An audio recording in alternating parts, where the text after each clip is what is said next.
ورحمة الله وبركاته. الحمد لله رب العالمين، والصلاة والسلام على رسول الكريم، أما بعد. أعوذ بالله من الشيطان الرجيم، بسم الله الرحمن الرحيم. إنهم فتية آمنوا بربهم وزدناهم هدى. صدر محترم، حضرات الحكم، معزز سامعین اور میرے عزیز دوستوں، آج کی سالانہ پروگرام میں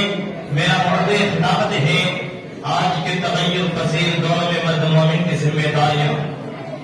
حضرات سامعین، اگر آپ ابتدائی اپنی نشر لے کر اب تک کی تاریخ کا ایک ایک وقت رکھ کر دیکھیں اور اس مدتی مجید کے جانبازوں اور رائے پر منٹنے والوں کی داستانوں کا مطالعہ کریں تو آپ کو بخوبی معلوم ہو جائے گا کہ مرد مومن کسے کہتے ہیں اور ان کی خصوصیات کیا ہیں. تو دوستو، مرد مومن کہتے ہیں کنتم خیر امۃ اخرجت للناس کی تفسیر کو مرد مومن کہتے ہیں انہم فتیۃ آمنوا بربہم وزدناہم ہدی کے بارے پھر کو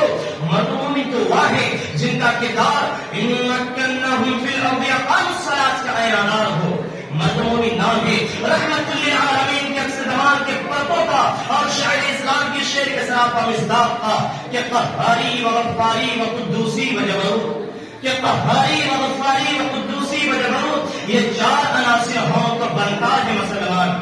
حضرات، اب تاریخ پر ایک تفکرانہ نظر ڈالیے تو آپ کے سامنے یہ بات آیا اور بیان ہو جائے گی کہ دنیا میں جب کبھی بھی کسی فرعون وقت نے انا ربکم الاعلی کا جھوٹا دعویٰ کیا اور اپنی عظمت و صفت کو اعلی کار بنا کر دنیا کو مسرور کرنا چاہا تو کسی مرد مومن ہی نے بیضا آستین میں لیے ان کا استقبال کیا اور عصائے موسیٰ کی کرشمہ سازی سے انہیں عبرت من الآخرین بنا دیا. یہی نہیں بلکہ ہر زمانے اور ہر دور میں امت کی دھوپ جنیا کو ساحل راز سے ہمکار کرنے اور ذرات و برائی اندھیاریوں میں بھٹکتی انسانیت کو سوئے ہر لے جانے کا صحرا انہیں مدار حقہ سمجھاتا. چھٹی صدی مسیحی نے عربوں کی خواجگی، روم و ایران کی مادہ پرستی، شام و مصر کا مذہبی کھلواڑ اور ایشیا قدرت کے قومی تعصب انسانیت کے آخری دیے کو بھی بجھا دینا چاہتا تھا. یہ تاریخ ایک براہمی مرد مومن اپنے جگر میں سارے جہاں کا درد سوائے آگے بڑھتا ہے اور کفرستان عالم کے منصب شعور پر لا الہ الا اللہ کی سزائے باد عام کر دیتا ہے. اور دیکھتے ہی دیکھتے اور خوشراسی و خدا پرستی کے بعد بہار گلستان عالم کو ایسا سدا بہار بنا دیتی ہے کہ غریب بنات محمد رجال سے نکلتی ہے اور اپنے باپ میں سوئے کا گلا کچلتے ہوئے اگلے موت تک سفر کرتی ہے مگر اسے راستے میں کوئی چھیڑنے والا نہیں ملتا. دوستو، یہاں سے ایک مدار ہے اور مومن کے دعوات جوش و بجولے اور وہ حوصلے کی قوت تھی جس کے مقابل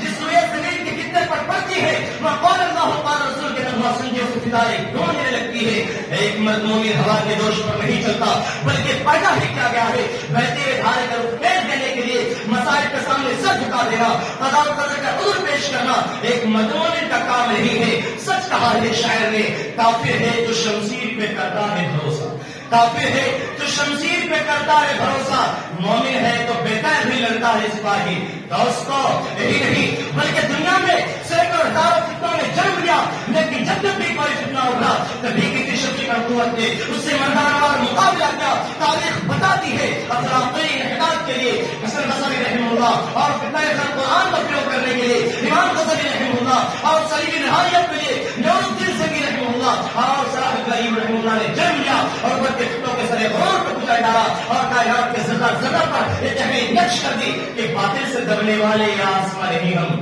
باطل سے دبنے والے یا آسمان نہیں ہم. سو بار کر چکا ہے تو انتہا ہمارا. حضرات گرامی، آج پھر باطل اپنا جواب پارے نور و ایمان کو نکل جانا چاہتا ہے. اپنی نشر و اشاعت کے ذریعے میڈیا اور ٹیلی ویژن کے ذریعے اسلامی تعلیمات کو پامال کر دینا چاہتا ہے. وہ اپنا روح بدل بدل کر اسلام سے نبرد آزما ہو رہا ہے. وہ اپنے مکاریوں اور انسانیت کے سوچ چال بازی کے ذریعے مسلمان کو بے روح کا ڈھانچہ بنا دینا چاہتا ہے. ایسا نازک ترین موڑ پر مدار لازم اور ضروری ہوتا ہے کہ اپنے مقصد وجود کو یاد کرے اور اخلاق کے آدھائے قدیمہ کو دیکھے اور ان کے طریقہ کار کو ایک آخری تلوار اور سمجھتی طاقت بنائے اور باطل کی آنکھوں میں آنکھیں ڈال کر اس کے ہر چیلنج کا دندان شکن جواب دے.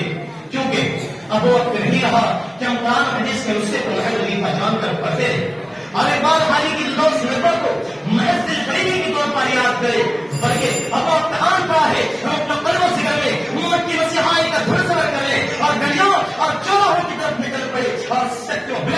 انسان اس کا بھولا ہوا سبق یاد دلائے کہ کبھی اے نوجوان مسلم تدبر بھی کیا تو نے، کبھی اے نوجوان مسلم تدبر بھی کیا تو نے، واقعہ گدو تھا تو جس کا ہے ٹوٹا ہوا تارا، تجھے اس قوم نے پالا ہے آغوش محبت میں، تجھے اس قوم نے پالا ہے آغوش محبت میں، کچھ ڈالا تو جس نے قوم تاریخ سے ڈالا۔ حضرات خواتین، اللہ تعالیٰ سے دعا ہے کہ اللہ تعالیٰ ہم تمام مدارک کو اپنے فضل منصری کی صحیح سمجھ عطا فرمائے اور اسلام کے حوصلے ہمارے دل میں پیدا فرمائے، آمین۔